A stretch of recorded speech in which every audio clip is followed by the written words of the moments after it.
With my Wimpy Kid books, ironically, I don't care that much about story.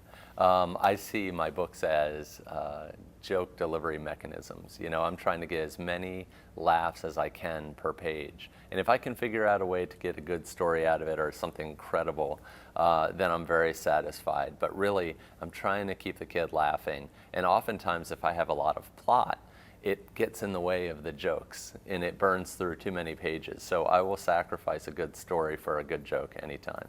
People ask me all the time if there's a moral or a lesson to my books, and I would say that I don't feel that that's my job, is to moralize to kids or bake in some sort of lesson into my books. You know, I'm really trying to entertain kids with those books. And I figure that if there is a lesson, it's that reading can be fun. Because adults read for fun and for entertainment, and why shouldn't kids?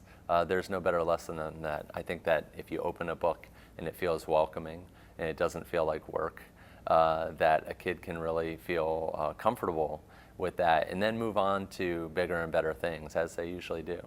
I actually feel conflicted about the world of literature as handed down from adults to kids, because I think that it's very important that kids have a filter, that somebody can tell kids what quality reading is. And you know, my books are candy and they don't have a lot of vitamins. I think that kids need their vitamins too. But I think that sometimes adults miss the mark. They hand kids books that maybe they were forced to read as kids. Forced is maybe too strong of a word, but you know, books they were asked politely by their teachers to read, that really have they have no relevance to the kid's life. They're really anachronistic books, or they're written in this really stilted sort of way, and that's going to turn a kid off to reading. And a kid might read a book like that and say, okay, if this is what reading is, then I don't like books. And I think that's bad. I think that a teacher or a parent has to meet the kid at their interest level, at least at first, and then, you know, work their way into more sophisticated fare.